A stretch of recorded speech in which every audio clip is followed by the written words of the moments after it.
This is the lover speaking at this point, and he says, "I compare you, my love, to a mare among Pharaoh's chariots. Your cheeks are lovely with ornaments, your neck with strings of jewels. We will make for you ornaments of gold studded with silver." And then it changes to her voice. "While the king was on his couch, my nard gave forth its fragrance. My beloved is to me a sachet of myrrh that lies between my breasts. My beloved is to me a cluster of henna blossoms in the vineyards of En-gedi." And then it turns back to him. "Behold, you are beautiful, my love. Behold, you are beautiful. Your eyes are doves." And then it's her. "Behold, you are beautiful, my beloved, truly delightful. Our couch is green. The beams of our house are cedar. Our rafters are pine. I am a rose of Sharon, a lily of the valleys." And then he says, "As a lily among brambles, so is my love among the young women." And she says, "As an apple tree among the trees of the forest, so is my beloved among the young men. With great delight I sat in his shadow, and his fruit was sweet to my taste. He brought me to the banqueting house, and his banner over me was love. Sustain me with raisins, refresh me with apples, for I am sick with love. His left hand is under my head, and his right hand embraces me. I adjure you, O daughters of Jerusalem, by the gazelles or the does of the field, that you not stir up or awaken love until she pleases."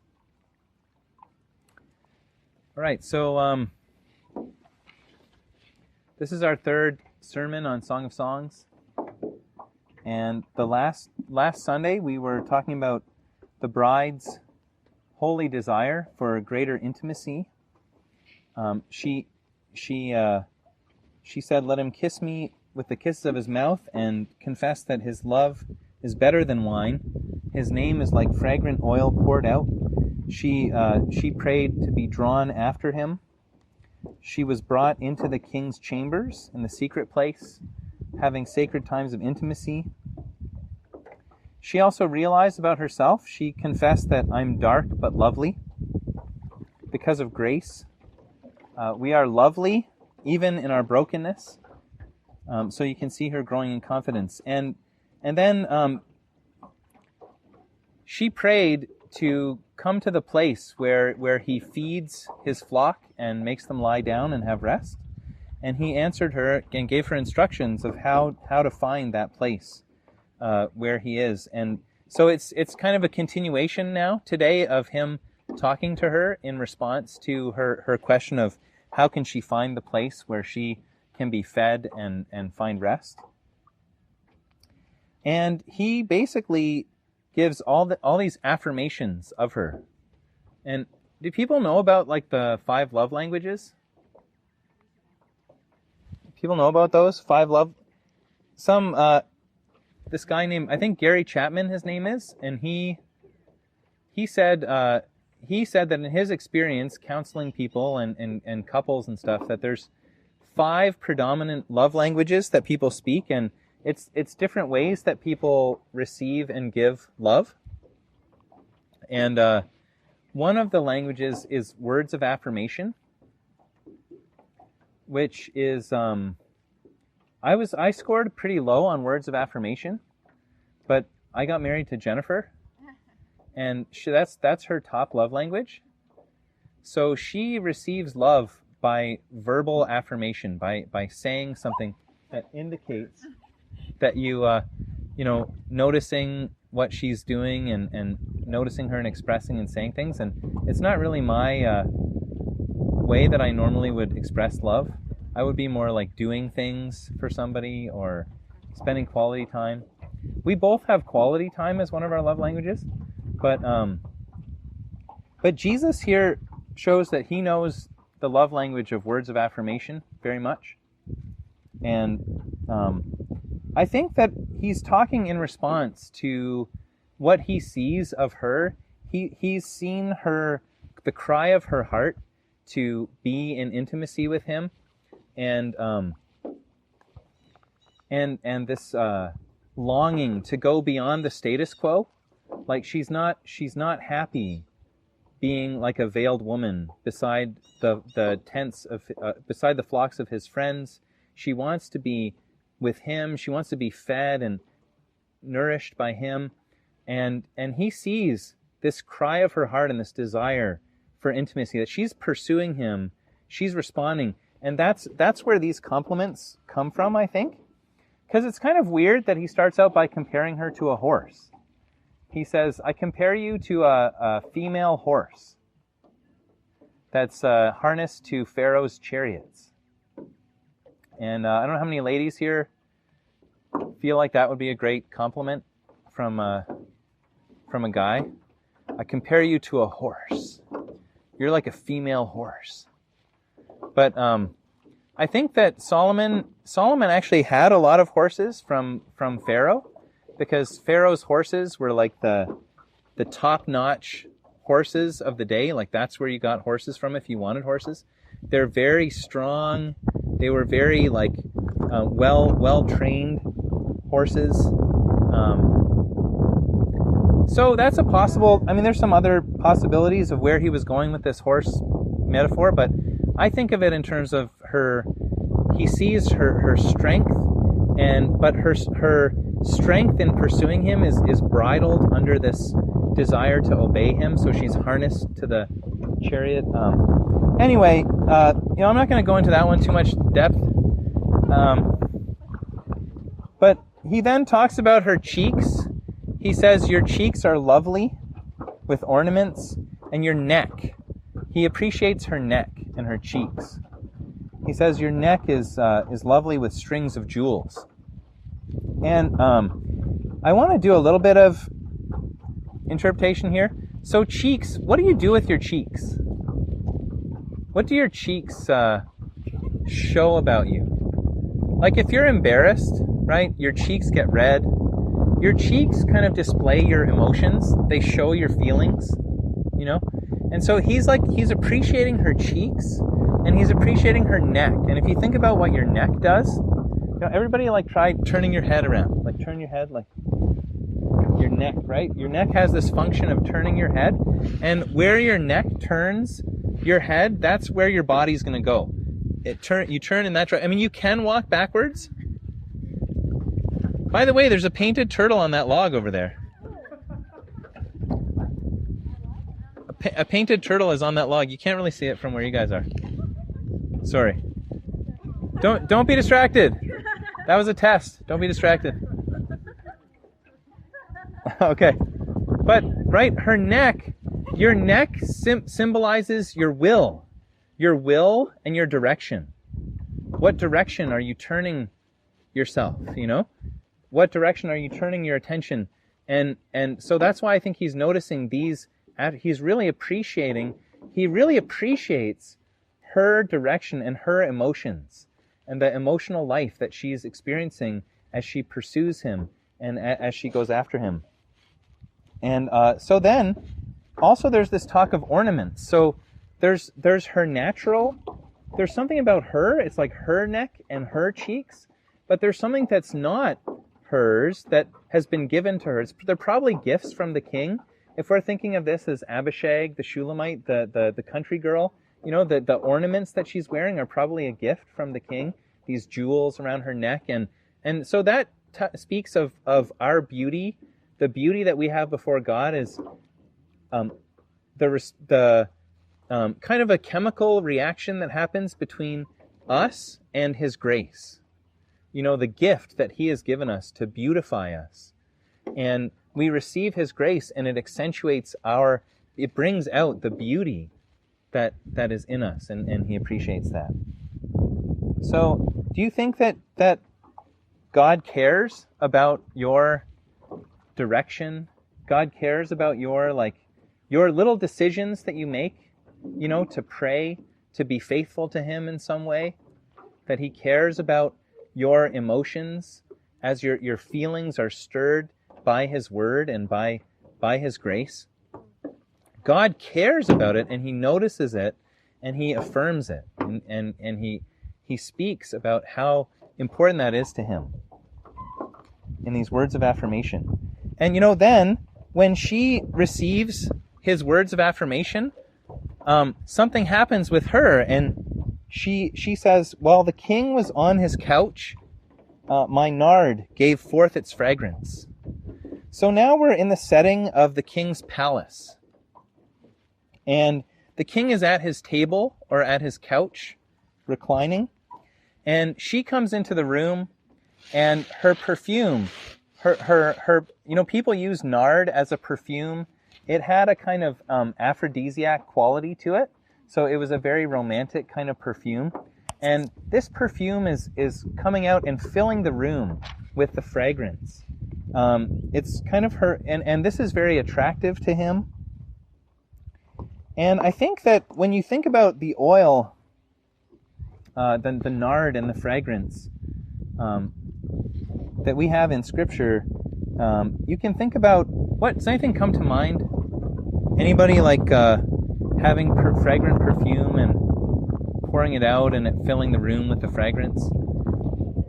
Yeah, Mary did this, right? Mary Magdalene, when she was so moved by Jesus' grace and Jesus' love that she brought this alabaster jar of perfume that represented her hopes and her future and all of her love in her heart, and she poured it out on Jesus' feet, and the fragrance filled the room. And Jesus said, "She did this to prepare me for my burial." She did this act of love, and Jesus, that act of love became an example even to the apostles, who at that time, they couldn't even handle that. They were all rebuking her. They were upset at her for doing this. But it was her fragrance, the fragrance of her love poured out in response to his grace.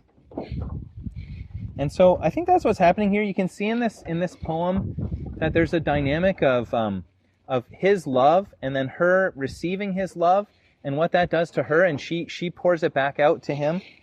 And then she declares, "My beloved is to me a sachet of myrrh that lies between my breasts. My beloved is to me a cluster of henna blossoms in the vineyards of En-Gedi." So we can think at the natural level of her beloved resting between her breasts. We could also think of this would often be a gift. Someone would give a sachet of myrrh, and a woman would wear it overnight, as a sachet that would be between her breasts. She would hold it close to her chest, and I don't know, partly because in those days people didn't have showers as much, and so having like a fragrant sachet of myrrh would be kind of helpful to give you some better fragrance, But it would also kind of remind you of the one who gave it to you. And in Scripture, myrrh is used as a perfume, but it's also used especially for anointing dead bodies. So when Jesus was taken down from the cross, Nicodemus brought a ton of myrrh. He brought like a huge amount of myrrh to anoint Jesus' body. And people also see prophetic significance in myrrh when the three wise men came and they offered gifts to Jesus when he was a baby, and they brought gold and frankincense and myrrh. And people usually see in this myrrh a symbol of death. And it was used extensively in anointing dead bodies. So myrrh, if it has this fragrance of death, and we think of this woman and she's holding this sachet of myrrh that represents her beloved to her, I think we can say that this, in the allegorical level, she is meditating on the cross of Jesus. She's holding the cross of Jesus close to her heart and to her chest, and she's keeping it there all night. And as a result of her having this meditation on the cross of Jesus, the fragrance of Jesus and the fragrance of Jesus' death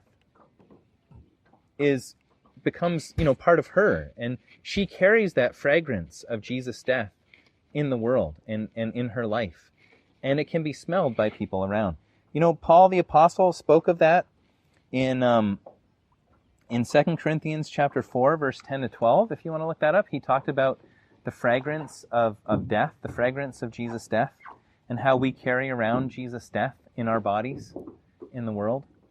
And it's this death, and then, so myrrh, she also compares him to a cluster of henna blossoms in the vineyards of En-Gedi. And En-Gedi was like an oasis in the middle of a wasteland, in the middle of a surrounding barren wilderness. There was this beautiful oasis, and these flowers would grow there, henna blossoms. And so she's also comparing Jesus, and so that area was well known for the henna blossoms and the production of perfumes from those. So that also represents the beauty and the glory of Jesus. And again, she's holding him close to her heart, and he says to her at that point, "Behold, you are beautiful, my love. Behold, you are beautiful. Your eyes are doves." I know some people are watching the Bible Project video of the Song of Songs, and they try to sort of draw out somebody whose eyes are like doves, like literally like doves on your face instead of eyes. I'm not sure if that's what he meant, that your eyes really look like doves. I tend to think of it probably a little bit more symbolic of the dove, the gentleness of the dove, and also the purity of a dove. Doves often are symbol of purity. And I didn't know this, but someone that I was reading, I think it was Mike Bickle's sermon, he was talking about doves not having peripheral vision, so that they can only kind of look very straight in one direction. So if that's part of what the eyes of the woman are, like doves, or like dove's eyes, he could be speaking of the singleness of heart that he sees in her, and the purity of her heart as she is looking at him, as she's meditating on him and on the meaning of his cross and on the beauty of his life. Again, he's just affirming her. And so one thing that this clearly tells us, I think, is that God appreciates our beauty, and he's moved by our beauty. And he wants us to know that in his sight, we are beautiful, and he emphasizes that again and again. And that was already part of what we talked about last time. But yeah, and then she responds, and she says basically the same words to him: "Behold, you are beautiful, my beloved, truly delightful." So if we think about these lovers, just spending this time close to one another, meditating on one another's love, giving each other compliments, just saying, do you have time with God like this sometimes? Where you are just sitting with God and he's saying, you are beautiful. Can you turn to your neighbor and say that you're beautiful? And try to imagine it as like you are like the voice of God saying to this person, you are beautiful. And then just receive that from your neighbor. Okay? Andrew, you are beautiful. You are beautiful.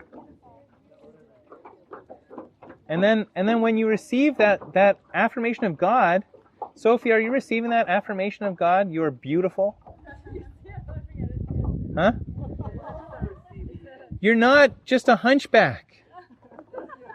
You're not a sellout hunchback. You're beautiful in his eyes. I mean, we are sinful, we're dark, but we're lovely in his eyes. And he really, the one who has said yes to him, the one who has responded to him, is beautiful in his eyes. beautiful. And he says that over us. You are beautiful. And you can just sit with God sometimes and just hear him say, you are beautiful. You are beautiful. You move my heart. And then we say in response to him, because we love because he first loved us. So in response to his declaration of our beauty, we say to him, my beloved, you are beautiful. You are truly delightful. And you can just spend time with God saying that. It's okay to spend time with the Lord, just admiring him, letting him speak affirmation to you, over you. We really need this sense that God sees us as beautiful and that he values us and values our beauty. Because otherwise, when we relate to God, I think our heart is not so stirred up, really, not so on fire. So I'm going to keep going a bit further here. She also notices, at that point, she notices some features of the house that are impressive to her. And she notices the couch or the bed, and she says, our bed is verdant or green, So I don't know why the bed was green, like with vegetation, and kind of the sense is lush green foliage, like, look around and see on the bank there, the green kind of foliage. And you could think of like a bed of like soft moss or foliage, ferns maybe. And some people tried to say that maybe in the royal palace they actually put vegetation on the bed every day for some reason to make it fresh and the feeling of like life and life-giving. But I think it has that sense of like life-giving, like our bed, our couch is fruitful. Our love, and I think she's at this point looking forward to their relationship and to their future. I think she's looking forward to their marriage at this point, and she's thinking of the verdant bed, and she's thinking of the pillars of the house. She speaks of the pillars and the rafters of the house. She says, the beams of our house are cedar, our rafters are pine. These are very expensive wood that were not commonly used. This was the kind of wood that would be used in a royal palace. Cedars were very strong. You can actually see over there a house made of cedar. It's got like cedar on the upper floors, and then it's like stone on the bottom. You can kind of see it peeking through the trees there. That's a beautiful house made of cedar logs. But cedar logs are very strong, they're very stable, they're very firm. And I think she's thinking of their future relationship and the strength of this house that's built there, and the security that she has, the sense of security that she has in God. And when we think about our relationship with God, we can also think about our future. Actually, we're meant to think about our sure hope, which is like we have an anchor of our soul that reaches to the sure hope that we have in the kingdom of heaven, that we have assurance and boldness of where we're going and where he's taking us. And we say, the beams of our house are strong, they're stable, they're firm, they're not going to be shaken. The rafters are made of pine, and then at that point, she makes the second confession about herself, of her own identity. And previously she said, I am dark but lovely. This time she says in chapter 2, and I think it's very clear that this is the woman speaking. Some interpreters see this as the man speaking, but that doesn't really make sense of the next verse, which is clearly his follow-up and affirmation of what she says. So I think it's clear in chapter 2, verse 1, she says, I am a rose. I am a rose of Sharon, a lily of the valleys. Why does she speak out about herself? Why does she talk about herself at this point, Well, part of her realization of God's love is to realize her identity, to realize who she is in him. And so now she's realizing about herself, I am this flower to him. I'm a flower. And, the meaning of this flower is disputed. People talk about it as a rose of Sharon. Some people say that the Hebrew word might refer to a different kind of flower. So I'm not 100% sure what flower, and it might not be fruitful to think of a rose that we think of as a rose. I'm not totally sure. But I think it's clear that she identifies herself as this beautiful flower. And she sees that she is an object of beauty to him, an object of his delight. She identifies, she's taken that to heart, and she's growing in confidence in his love. And then he picks that up and affirms it in his next words. He says, "As a lily among brambles, so is my love among the young women." So now we get this comparative compliment. And he says that my love, you are to me like a lily among thorns. You're like a lily among thorns. And so intentionally he's saying, among the people of this world, among the people who live in this world, many of them are like thorns to me because of their hostility to me, because they live as enemies of the cross. They live as enemies of love, the enemies of grace. That's how we all live in our natural self, in our flesh. We're very hostile to God's grace and love and mercy. But the one who has said yes to him is like a lily among thorns. I mean, the comparative, how precious we are to the Lord in this world. When we live by faith, when we live in pursuit of his love, that's how he sees us. He says, you are a lily among thorns. You are so precious to me. You are so pure. And then she gives him a comparative compliment. And she says, as an apple tree among the trees of the forest, so is my beloved among the young men. You look at the trees of a forest, look around at the forest, there's not really any apple trees, right? There's what kind of trees are there? Anybody know? There's some willow near the water. There's like some pine, some cedar. No, not cedar. What are these called? These ones? Are those cedars? Okay. Birch tree. Doesn't have any fruit on it. Right? There's no fruit in the trees of the forest. But she says, my beloved is like a fruit tree, like an apple tree among the trees of the forest. Among the other possible loves that there are in the world, among them, my beloved is one who bears fruit, who gives fruit. And we could think of this as her comparing him to, other possible objects of worship. We think about our God among the gods, among the objects of worship in this world. And he is, if we know him, he is an apple tree. He is a surprising fruit-bearing tree among the other trees in the forest, to us. And he gives fruit to nourish and so there she is. She's sitting with great delight in his shadow. She's using this image of a tree. She's sitting in his shade. She is, and she's tasting of his fruit. And she says, his fruit was sweet to my taste. So she's now really enjoying the presence of God. She's enjoying the product that comes from him, his fruit. Do you guys enjoy God? Do you enjoy God? God is okay with us enjoying him. Actually, I think should be really encouraged to enjoy God.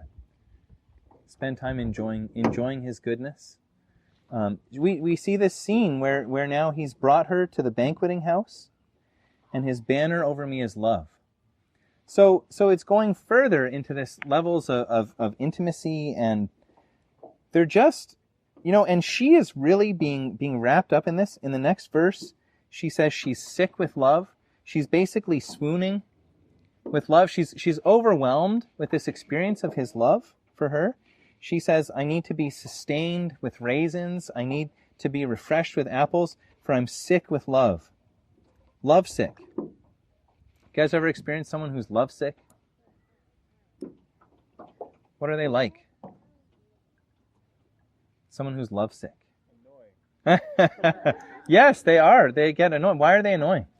They don't shut up. That's right. They're obsessed. They can't think of anything else other than the one they love. And they just won't shut up. They're just going on about it. That's all they think about is this love of mine. But she's experiencing the enjoyments, and it's at the level of, it's a banquet of love. And she says, his banner over me is love. You know, armies would march with a banner over them, and the banner would symbolize sort of the symbol of that army, you know, and the strength and the leadership of that army. And she's saying his banner over my life, his authority over my life is love. The essence of his leadership in my life is love. And so she's really lovesick. And you know what I think this is telling us about is about the first love. You know when Jesus talked to the church in Ephesus, and he said, you work so hard. You work so hard, and you have persevered. This is Revelation 2, verse 4 and 5. You have persevered, and you have tested people who teach. Wow, there's a huge fish right here. There's a huge fish under us. Anyway, he talks to this church in Ephesus, and he says, I appreciate this. I appreciate how hard you work, and I appreciate how you have persevered and endured. And I appreciate how you have even, you care so much about doctrinal purity and have tested these like false doctrines and stuff. And he says, this is great, but one thing I have against you, you've forsaken your first love. He says to the church at Ephesus, you've forsaken your first love. He says, consider the height from which you have fallen. And we think about what Jesus is referring to there with the Ephesian church. And I think it's like, do you remember when you became a Christian for the first time? When you really came alive to God's love and his grace, and you received his salvation, and you were on fire, and you just wanted to, anyone you saw on the bus or on the street, you just wanted to talk to them about Jesus because you were so on fire and alive. And then over the years, we kind of get dull, right? We get into this status quo, kind of like, humdrum, kind of going through the motions sometimes. Maybe we even work hard and we care a lot about doctrinal purity and we consider all these things. But what about that first love? What about that fire of passion and love? What about being lovesick before the Lord? What about enjoying him to the extent that you look like a lovesick worshiper before God? And can we pray to be restored? Can we pray to be restored in our first love? That's really what I want to pray for. This is what I think it's relevant to think about Mary and Martha again. Mary in chapter 10, verse 42 of Luke's gospel, she was sitting before the Lord's feet, listening to him. That's all she felt like she needed to do. Just sit before the Lord's feet and listen to him. She's just admiring him. She loves him. This is the same Mary who poured her perfume on Jesus. This is how she chose to spend her time. And her sister Martha was really upset about this. And her sister Martha said, Lord, here I am doing all this work and trying to get everything ready and get the food ready, and tell my sister to get up and work and help me. Don't you care that I'm here doing this? Don't you care that she's just sitting there, swooning and lovesick? Don't you care, Lord? She's got a problem. Get her up. Tell her to work. And the Lord, you know what the Lord said to Martha? He said, you're worried and concerned about so many things, but only one thing is truly needed. Only one thing is truly needed. Mary has chosen what is better. Other translations say Mary has chosen the good part, and it will not be taken from her. So the Lord issues this protection over Mary and over her choice and her life, her dedication to him, and says, this is good. I affirm this. And so we can really easily get caught up in just thinking so much about work and responsibility and all these kind of things. Those things are not bad. Like Jesus affirms those with Ephesus, but he says, without that first love, without that enjoyment of me, that place where our emotions, our inner life is stirred up by his grace, and we respond with love, the perfume of our worship is ascending to him. Without that, the relationship is not so meaningful to the Lord, you know? He's not really mostly interested in us doing a lot of work. He's not mostly interested in us, you know, upholding some standard of religious perfection or something like that.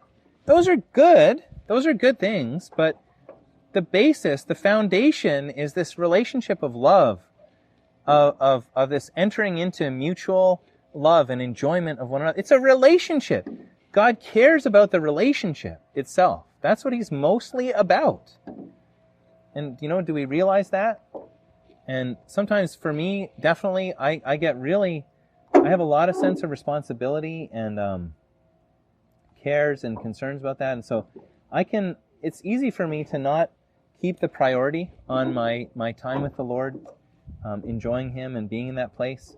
But I do thank God that he has led me into at least, you know, I got this 11:30 prayer time that I keep every day. And that's like a foundation of my life, a foundation of my relationship with the Lord, that 11:30 to 12, sometimes I start a little bit late, but half an hour at that time of day.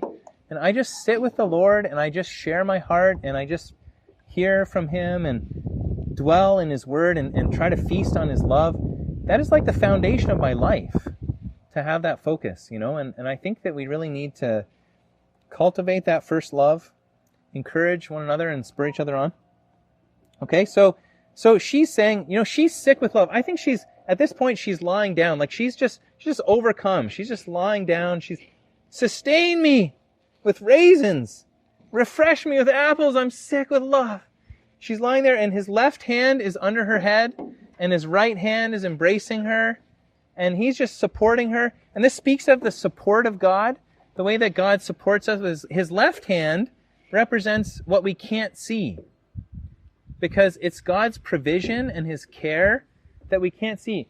The left hand is under her head, right? She can't see it. And God does so many things in our lives where he cares for us and he provides and he expresses his love, and we don't even know. We don't even know all that he's doing to care for us and to arrange circumstances and to take care and provide. But he's also got his right hand, and that's the hand that we can see. And we can see him expressing his love for us. And it's what was more clearly discernible, that we're like, oh yeah, that's God. That was God's provision. Like, for example, the fact that we came here at this retreat. I'm having a hard time getting over this, because last night, the whole weather was so beautiful last night. And my dad was saying to Jennifer, like, before you guys came here, there were just terrible mosquitoes and black flies right up until the day before you came. And then as soon as you guys came, like, the bugs were gone. There were like hardly any bugs around anymore. And then last night we were sitting out here and there was not a single bug. It was just so beautiful. And then today, and then last night it was raining. It was like thunderstorms and rain all day. But just as we're getting ready for worship service, it just totally clears up and it's this blue sky with sun. And I'm just like, you know, these are small things, but we can see them and we say, wow, Lord, like you arranged things in this way that in your sovereignty, you knew that we'd be worshiping at this time. You made it so that it would be so wonderful. And, you know, we can see so many wonderful things of care that God provides for us and in our life. And anyway, she's just so lost in this enjoyment. I think she actually falls asleep. I think she just kind of swoons, and in this cloud and embrace of love, she just falls asleep. And that's why I think it's him speaking in this last verse, in 2 verse 7. I don't think it's her speaking. I don't think this verse is her saying, hey, ladies, you know, don't date people. Because you know how people take this verse and they say, this is like her saying, this is like this saying of like, don't start dating until it's the right time. Maybe it is, okay? Maybe it has that meaning too, but that seems to be taken out of context to me. It doesn't really fit with the flow. What I think fits with the flow better is he's speaking and he says, I adjure you, O daughters of Jerusalem. He's talking to the daughters of Jerusalem. Remember, these are the city girls that are kind of troubled by this woman who's kind of like low class, and what's going on here with this woman? She's kind of weird, and they're not really sure what's going on. But he says to them, I adjure you by the gazelles or the does of the field, that you not stir up or awaken my love until she pleases. And that translation fits with the Hebrew word. The Hebrew word until it pleases in the ESV, for example. In other translations, it's until she pleases, because it's talking about her. And she's in this place, this season of intimacy and closeness with God. And he's telling these other people, other believers, don't wake her up. Don't stir her out of this season, because I want her to be in this season right now. So don't look down on her and tell her, she needs to get a life. You need to get back to your senses. You need to wake up from this dreamy love swoon with the Lord. You need to get out of this. You need to get working. You need to go on a mission trip. Maybe she does need to go on a mission trip at some point. But right now, she's in this season of love and closeness with him. And he says, I'm protecting that. I want her to be there right now. So, we have different seasons in our lives, and sometimes we need to be in a place where the predominant focus that we have is just on being at the Lord's feet. And that's okay. And when we see other people, so why does he charge them by the does and the gazelles of the field? That's kind of a weird vow to make. But you think about does and gazelles, they're very sensitive. And you think about walking into a field with does and gazelles, like if they get stirred up, then they're just going to bolt out of there. They're just going to run away at a slight kind of noise. So I think he's talking about the need for us to be sensitive to what season we're in. Anyway, I'm going to basically conclude there. I hope this is encouraging to you. We're going to see in the next, what happens next in the Song of Songs is that he calls her out of this comfort zone. He calls her into another level of faith. But right now, if we can just appreciate that the Lord sometimes wants us to be just in this place. And if your first love is not very fiery right now, if your emotions are not particularly stirred up by God and responding to his love in this way, if you don't have a revelation of the depth of the love that God has and the beauty that you have in his sight, you may need to have a season of pressing into that, because that is the strength and the foundation of your relationship with God.